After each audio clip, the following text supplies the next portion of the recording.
15장 16절에서 23절 말씀까지입니다. 한 절씩 교독하시겠습니다.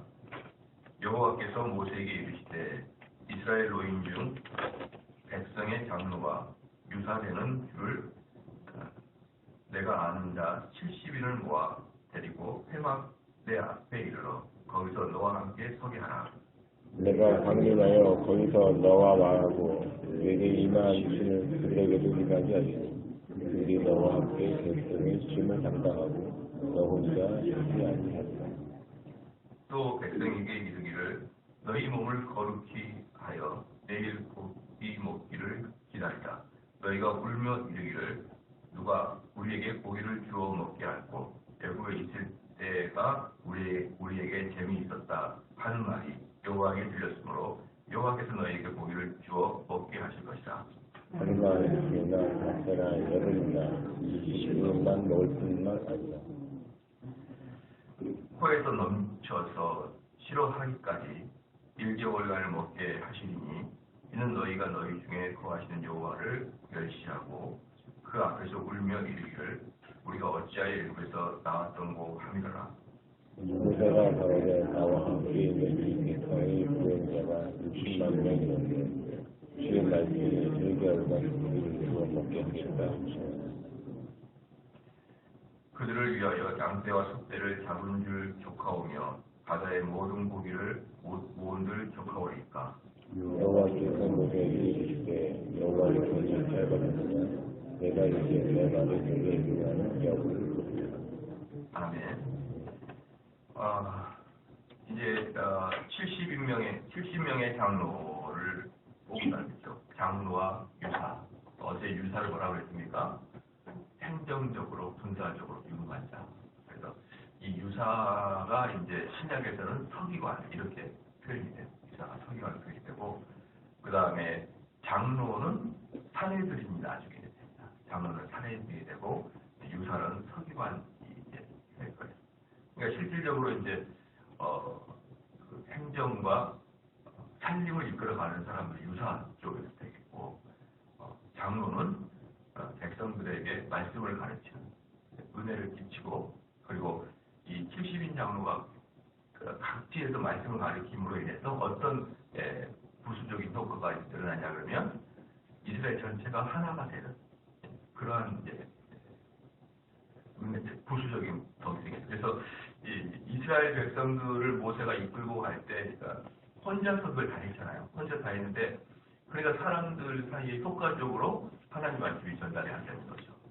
그래서 각자의 생각을 가졌고 그 다음에 이들이 이스라엘과 섞여 사는 잡족들이 불평을 하더라도 이게 전체가 다 번지는 게 뭐 때문입니까? 말씀에 탄탄해있지 않기 때문에 기초에 되어 있지 않기 때문에 누군가가 어떤 그 분위기만 만들어낸다 그러면 전체가 동요되는 그러한 이스라엘을 이제 이 말씀으로 구석구석까지 전달되므로 이러한 것 동요도 막으려고 이제 70인을 뽑았었나 이제 육신적으로 생각하면 성경에는 그런 말이 없지만 육신적으로 생각하게 되면은 그런 느낌도 좀 없잖아요.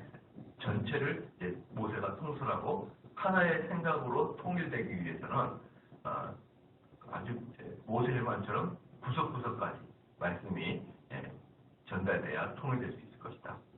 그래서 16절에 여호와께서 모세에게 이르시되 이스라엘 노인 중 백성의 장로와 유사되는 줄을 내가 아는 자 70인을 모아 데리고 회막 내 앞에 이르러 거기서 너와 함께 서게 하라. 그래서 중요한 게 뭐냐면 우리는 보통 탕평책을 쓰다고 하잖아요. 탕평책. 그래서 나하고 생각이 달라도 쓰고 이렇게 하잖아요. 그런데 그렇지 않아요.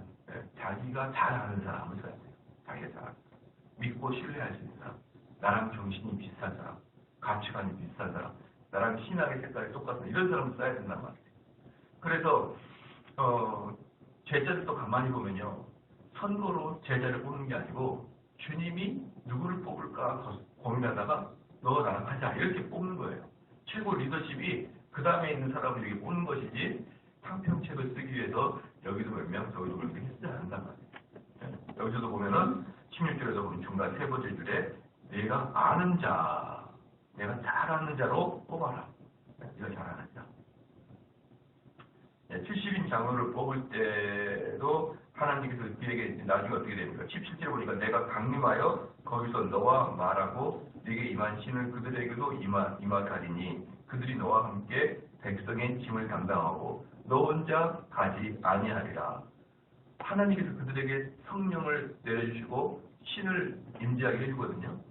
한마디로 주의 사역을 감당하는 자에게는 성령이 내주하지 아니한 자들은 거의 어거지로 하는 것이고 그들은 큰 열매를 맺지 못하죠. 그럼에도 불구하고 그들을 인정해 주는 거 뭐냐면 모세 네가 선택해라 이 말이에요. 네가 선택해라. 하나님이 주도적으로 선택한 게 아니라 모세에게 이름을 하고 그 모세가 그들을 뽑았다. 그래서 중요한 게 뭐냐면 가장 그 앞에 있는 인도자들은 사람을 보는 눈이 있어야 된다. 사람을 누구를 써야만 가장 효과적으로 일을 할 것인지, 장로의 직분에 맞는 자가 누군지, 그렇죠? 그 다음에 집사의 직분에 맞는 자가 누군지. 어제도 말씀했지만 장로는 주로 은혜와 덕을 끼치는 자고, 집사는 이 교회의 행정을 잘 도맡아서 이 교회가 운영되는데 지장이 없도록. 그래서 나는 사람들에게 말씀을 전하는 은사가 있다. 그럼 그런 사람 장로가 되는 것이고, 나는 어떤 사람에게 교회를 돌보는 데 은사가 있다. 집사가 되는 거예요. 그래서 직분론에 의하면 이 두 개는 어떻습니까? 상하의 관계가 아니에요. 원래 상하의 관계가 아닙니다. 그런데 한국교회에서는 그게 알 수 있어 다음에 장로가 되는 상하의 관계로 생각하는데 그렇지 않아요. 하나는 은혜를 끼치는 자리, 하나는 실질적으로 교회가 돌아가는 자리, 두 축을 맡고 있는 것이지 상하가 되는 게 아니다. 그래서 청교도 교회 같은 경우는 장로가 돼 있다가 나는 말씀의 은사가 그렇게 많이 없는 것 같아요. 그러면 집사로 바꿔요 또. 집사로 바꿉니다. 내가 집사를 좀 해야 될 것 같습니다. 그러면 나는 아무래도 좀 행정을 보는 게 좀 더 나에게는 어울려요. 이제 이렇게 되는 사람은 장로를 하다가 집사로 되기도 하고 이렇게 되는데 우리나라에서는 꿈도 못 꾸는 일이죠. 그건 강등당했다고 생각하는 것이죠. 그런데 원래 직분은 그런 것입니다. 그래서 17절에 이제 강림하였다라고 이제 성령이 내려오셔서 18절에 또 백성이 이르기를 너희 몸을 거룩히 하여 내일 고기 먹기를 기다리라. 너희가 울며 이르기를 누가 우리에게 고기를 주어 먹게 하고 애굽에 있을 때 우리에게 재미 있었다 하는 말이 여호와께 들렸으므로 여호와께서 너희에게 고기를 주어 먹게 하실 것이다. 여기 재밌는 게 뭐냐면 이제 고기를 기다리라 이렇게 얘기한 거예요. 고기를 기다리라. 왜냐? 이들이 뭐라고 했냐면 야 여호와의 선택가 참 맞다. 이런 소리가 하나님께 들렸다 이 말이에요. 하나님께서 뭐라고 똑같냐 그러면 만약에 이제 우리가 수련회를 딱 갔습니다. 수련회를 갔는데 학생들에게 유익과 재미를 주기 위해서 이제 전도사님이나 부장이사님이 딱 계획을 잡았어요. 계획을 잡았는데 얘들한테 딱 놀으라고 했더니 얘들이 하는 말이 퉁퉁거리면서 차라리 교회가 낫다. 여기 고생만 되고 그러면 어때요? 그 일을 이끌어가는 부장기사님이나 전사님은 너무나 기분이 나쁜 거예요. 너무나 기분이 나쁘고 충격적이고 야 얘네들한테 내가 은덕을 주려고 이렇게 했는데 작년인가 저희 교회가 수련회를 한다고 북한산 물 흐르는 곳을 갔어요. 물 흐르는 곳에 계곡으로 갔습니다. 그리고 한 끼에 둘이서 7만 원짜리 식사를 했어요. 수련회 기간에 중간에 갔거든요. 올해도 그렇게 잡으려 했다가 도저히 너무 힘들어서 못 잡았는데 두 명이 앉았는데 7만 원 줬지만 평상 하나 주면서.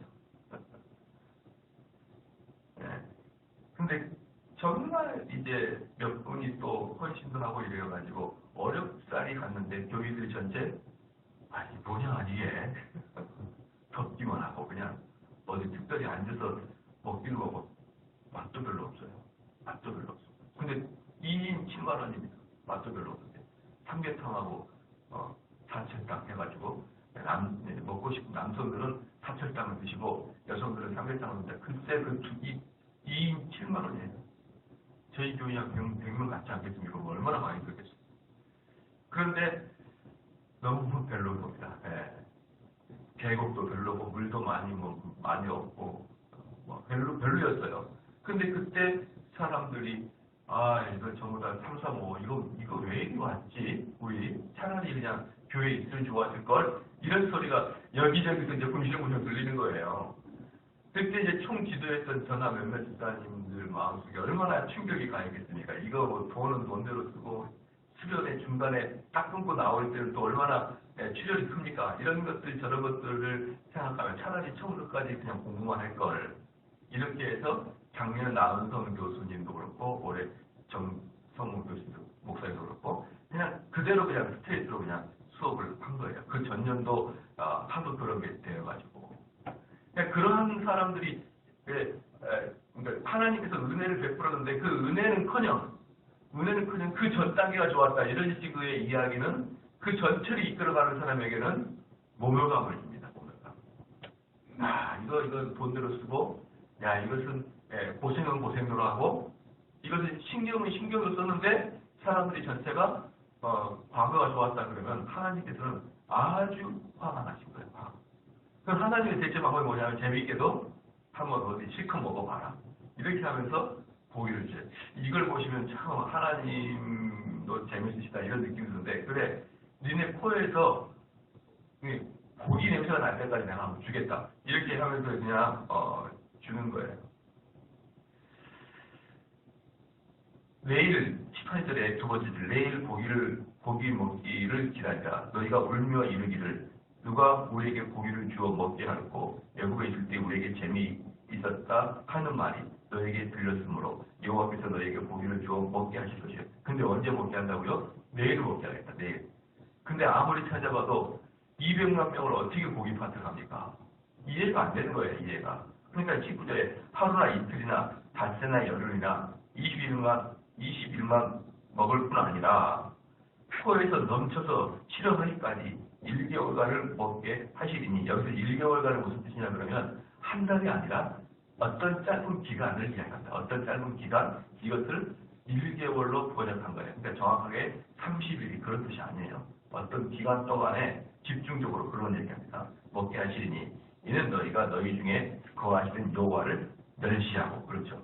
멸시예요. 멸시. 이스라엘 백성은 하나님을 멸시한 겁니다. 한마디로.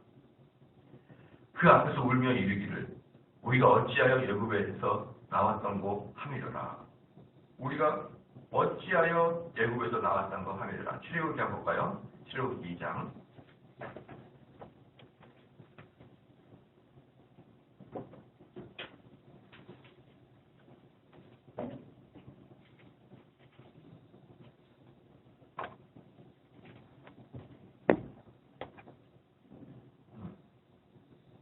출애굽기 2장 23절 한번 같이 한번 읽겠습니다. 시작. 여러 해 후에 애굽 왕은 죽었고 이스라엘 자손은 고역으로 인하여 탄식하여 부르짖으니 그 고역으로 인하여 부르짖는 소리가 하나님께 상달합니다. 이때가 겨우 1년 전입니다. 1년 전에 자기들이 하나님 앞에 부르짖었어요. 좀 살려달라. 지금 노예 생활이 너무나 고달프다고. 그렇게 부르짖고 딱 1년 만에 뭐라고 합니까? 우리가 20절의 후반절에 우리가 어찌하여 애굽에서 나왔던고 합니다. 이게 얼마나 대응망덕합니까? 자기들이 살려다가 늘었고 그리고 분명히 모세가 분명히 이야기했을 때 가나안 땅에 들어갈 것이라고. 그러면은 뭐라고요? 가나안 땅에 들어가는 여정이 광야에서 고달프다는 것을 다 인식하고 있는 거예요. 그래서 그들에게 하나님이 권능으로 하나님의 능력을 보여주지 않습니까? 10가지 재앙을 통하여서 하나님이 살아계시고 얼마나 무시무시하고 능력 있는 분인 것을 뼈저리게 느낀 다음에 그리고 겨우 그 또 1년이 뭡니까? 시내산에서 11개월 동안 나름대로 편하게 지냈단 말입니다. 나름대로 편하게 지냈었는데 그리고 곧바로입니다. 그리고 곧바로 뭐예요? 우리가 차라리 과거 애굽에 있을 때가 더 좋았었는데 이 나와서 뭔 일이고 이건 뭐예요? 하나님을 향해서 지금 전적으로 대항하고 있는 것입니다. 하나님은 두 가지를 했거든요. 첫 번째, 출애굽 시켜주겠다. 두 번째, 가나안에 도착하게 해주겠다. 두 가지 약속을 베풀었습니다. 그런데 이 두 가지를 아주 전면적으로 하나님께 부인하세요. 이 두 가지를 전체를 주도하는 게 하나님이잖아요. 근데 그 두 가지 전체 주도하는 것을 하나님 앞에 이 뭐 하는 것입니까? 이게 옛날에 과거 예국 때가 좋았습니다. 그것은 우리 하나님 뭐 하는 겁니까? 하나님 왜 이렇게 지혜롭지 못합니까? 라고 말하면서 하나님을 힐난하고 하나님을 지혜롭지 못한 자로 책망하고 있는 거예요. 백성들이 얼마나 웃긴지 모릅니다. 얼마나 웃긴지. 가끔 보면은 그런 일들이 있어요. 우리 각 교단이 형성되는 게 역사를 보면 재미있는 게 있는데요. 감리교 같은 경우는 존 웨슬리라는 거서 한 분이 감리교의 창시자예요. 감리교의 창시자. 아시죠? 그리고 순복음교회는 1905년에 미국 아주사 거리에서 흑인 목사가 자기 여제자에게 안수기도를 하게 되므로 그 여제자가 방언하게 되므로 순복음교회가 나타납니다. 그 자세히 보면은 어때요? 그 창시자들이 특별히 순복음교회 같은 경우는 깊은 공부를 하지 않는 사람에 의해서 창시됐다는 거 아시겠죠? 깊은 공부를 하지 않은.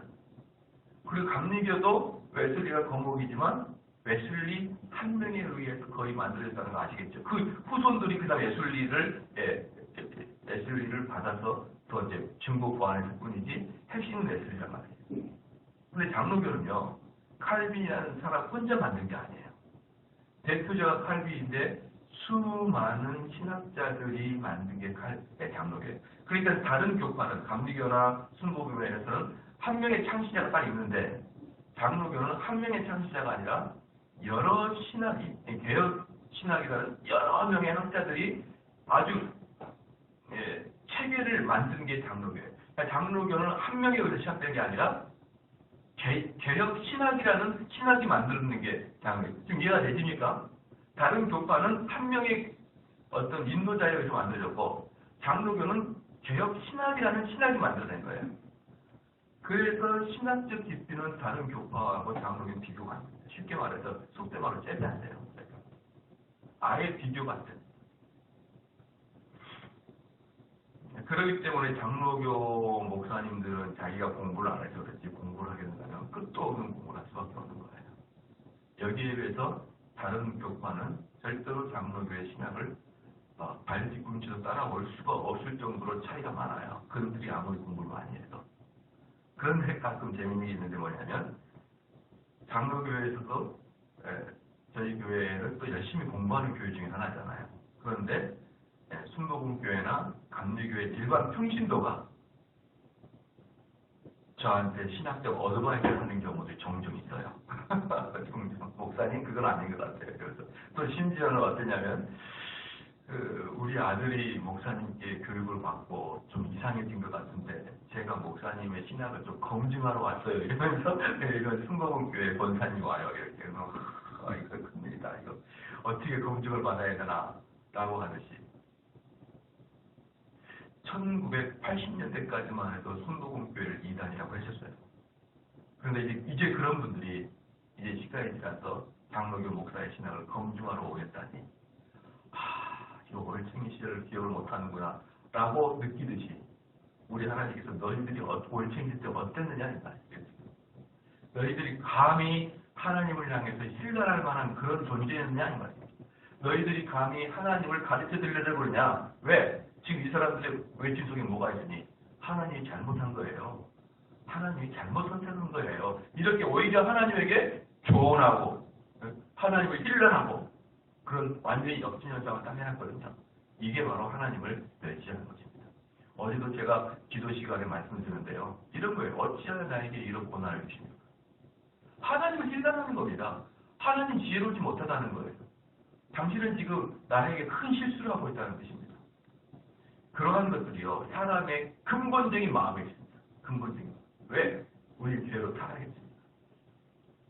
그러니까 20절 말씀에 밑에서 세 번째에 여호와를 멸시하고 그 앞에서 울며 이르기를. 이 운다는 게 뭡니까? 한탄하고 내가 괜히 이 남자한테 시집왔다 이러면서 혼자 훌쩍거리고 앉아있는 이런 모습을 보게 되는 것이죠. 우리가 어찌하여 애굽에서 나왔다고 합니다. 21절에 모세가 가로되 나와 함께 있는 이 백성의 보행자가 60만 명이에요. 이 보행자가 뭡니까? 남성 전쟁 가능한 자, 즉 20세 이상, 60세 미만 이렇게 해서 보행자 60만 명이라고 말하기 때문에 이건 뭡니까? 최소한 200만 명 이상이라는 것이죠. 최소한 200만 명 이상이 주의 말씀이 1개월간 고기를 먹게 하겠다 하시오니 그들을 위하여 양떼와 소떼를 잡은들 조카오며 바다의 모든 고기를 모은들 조카오니까 뭡니까? 모세도 하나님을 신뢰하는 거예요. 하나님 듣자 하니 이렇게 하는 것이죠. 아니 뭐 내일 고기를 주시겠다 그러는데 어디 한번 내가 보겠습니다. 여기에 나와 있는 양떼와 소떼가 엄청나게 많습니다.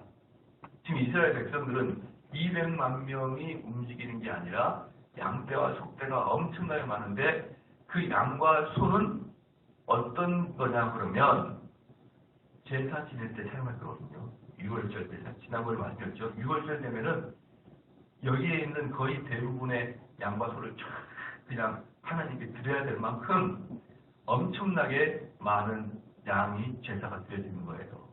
성인 10명당 한 마리씩 잡는다니까요. 성인 10명당 한 마리씩. 그러면 얼마나 많은 양과 소가 그 6월절에 잡히게 됩니까? 물론 그 6월절에 잡힌 많은 양들은 또 그들이 같이 나눠 먹어요. 그렇기 때문에 1년마다 한 번씩 엄청나게 큰 양의 제사가 드려지지 않겠습니까? 그렇기 때문에 이들이 그렇게 고기를 먹고 싶다 그래도 모세는 양과 소를 죽이지 않았습니다. 왜? 그건 하나님의 것입니까? 하나님의 것입니까? 그런데 지금 모세가 양과 소니까 양떼와 소떼를 잡은들 족하면 이렇게 말하는 게 뭡니까? 지금 하나님께 반항하는 거예요. 어디? 하나님께 드릴 어떻게 양이나 소를 좀 잡아야 되겠습니까? 저거? 잡으라고 할까요? 또 이러면서 뭐라고 하냐면 얼마나 우리 하나님께 빈정되냐면 바다의 모든 고기를 모은들 사막 한가운데서 바다의 고기 모을까요? 이게 무슨 말입니까? 말도 안 되는 소리 하지 마십시오. 말도 안 되는 모세가 믿음의 모세가 말도 안 되는 소리 하지 마십시오. 하나님 정말 웃기는 소리시군요. 이렇게 이야기합니다.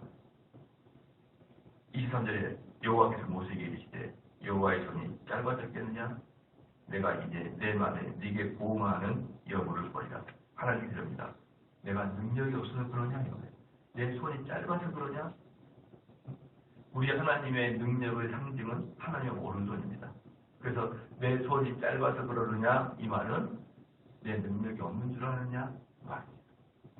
그러니까 하나님께서 지금 여기서 지금 상당히 이스라엘 백성들의 노를 바라고 있는 거예요. 노를 바라고 있어요. 이사야서 59장 1절 말씀에 여호와의 손이 짧아 구원치 못함도 아니요 귀가 둔하여 듣지 못함도 아니니라. 2절 말씀에 내 손이 어찌 짧아 구속하지 못하겠느냐 내가 어찌 건질 능력이 없겠느냐.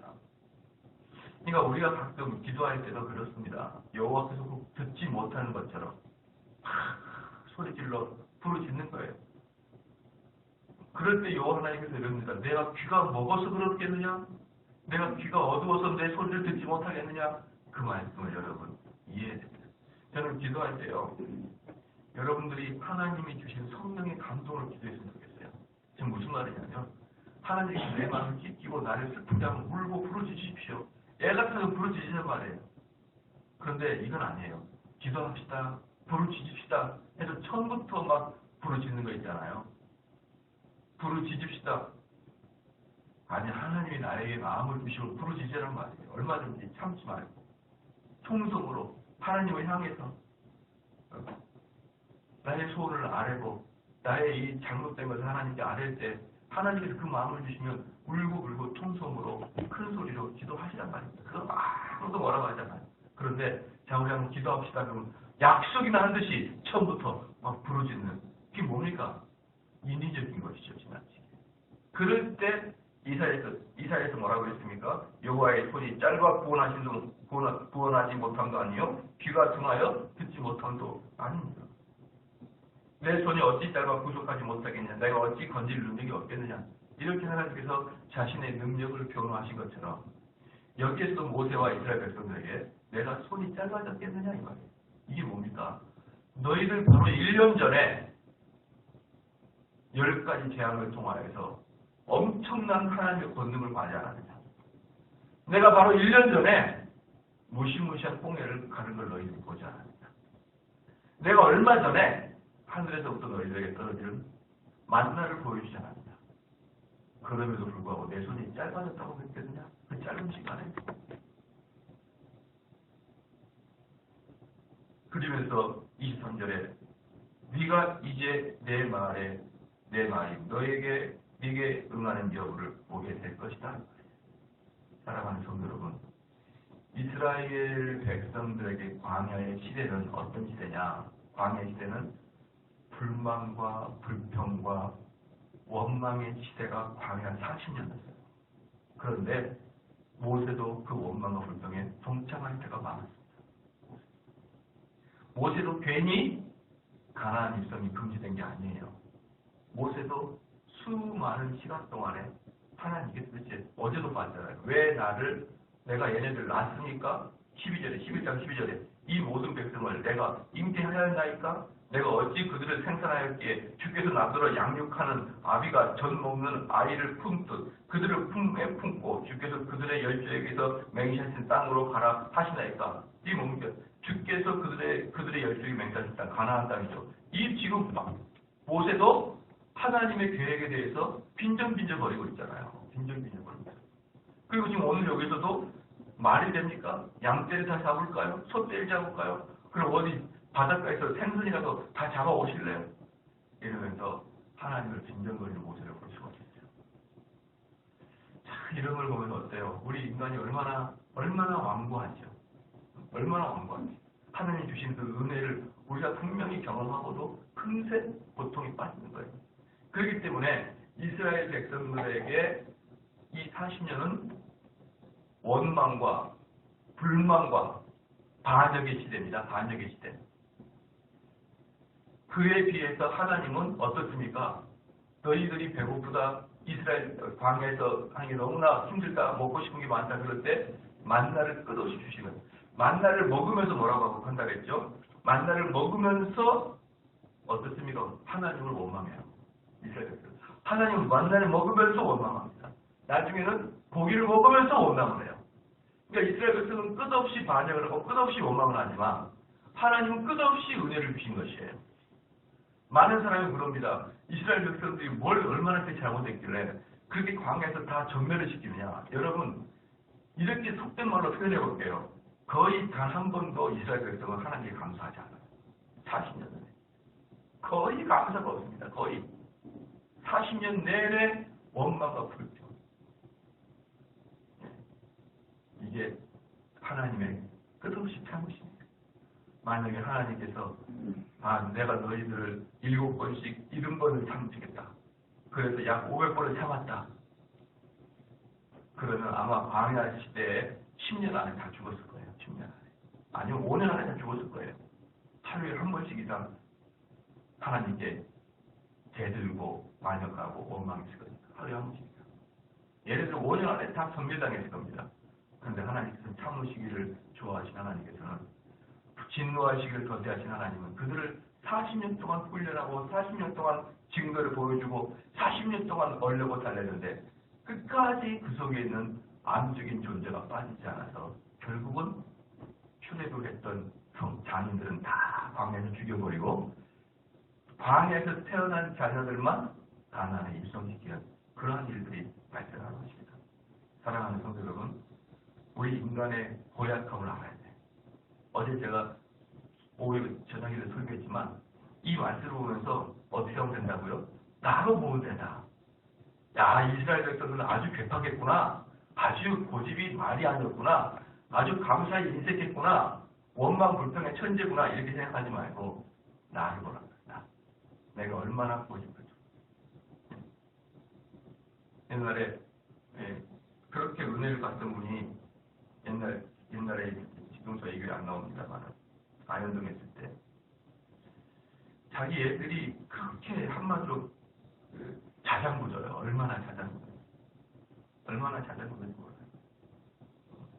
이제 그런 교사들이 구석에서 전도사님이나 교사나 누가 얼마 그러지 마, 응? 미안하다고 너 이 시기 똑바로 해.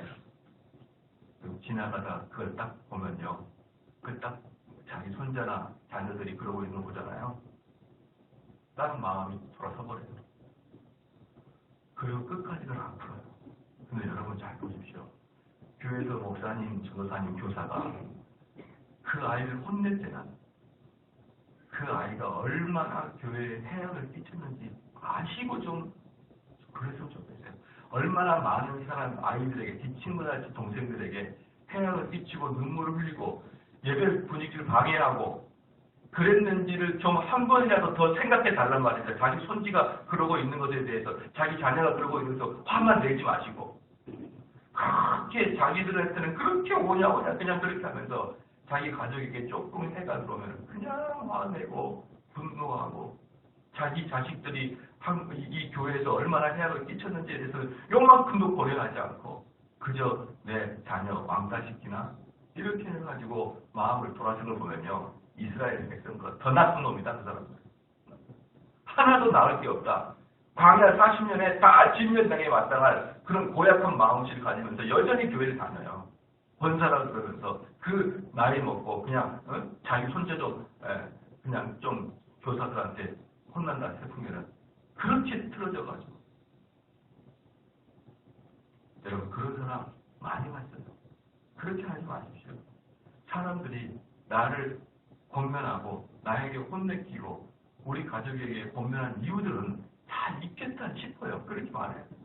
근데 제가 뭐라고 합니까? 우리 막내 아이가 항상 그런단 말이에요. 우리 애들이 아빠 나 그 선생님이 싫어. 나 자꾸 혼내고 나만 혼내고 그래. 그럼 제가 첫 번째 묻는 게 뭐라고요? 너가 뭘 잘못했니? 물어요. 그러면 우리 애가 뭐라는지 아십니까? 비밀 그래요. 비밀. 너 뭘 잘못했니? 제가 물어보면 비밀 말 안 해줄 거야. 그럽니다. 무슨 뜻이에요? 다 자기도 알고 있어요. 물어보면. 근데 그 아이가 자기가 알고 있는 것도 말 안 해요. 근데 뭐라고 합니까? 아빠 그 선생님 나 혼냈어. 아 미워 짜증나 이렇게 얘기해요. 물어보십시오. 분명히 아니땐 굴뚝에 연기한 게 없습니다. 그 아이가 분명히 뭔가를 잘못했어요. 그 내가 평상시에 보면은 자기 중심대로 살아가는 우리 아들이에요. 딸이에요. 그럼 물어보십시오. 네가 뭘 잘못했냐. 항상. 너희 선생님이 너에게 먼저 그렇게 할 리가 없다.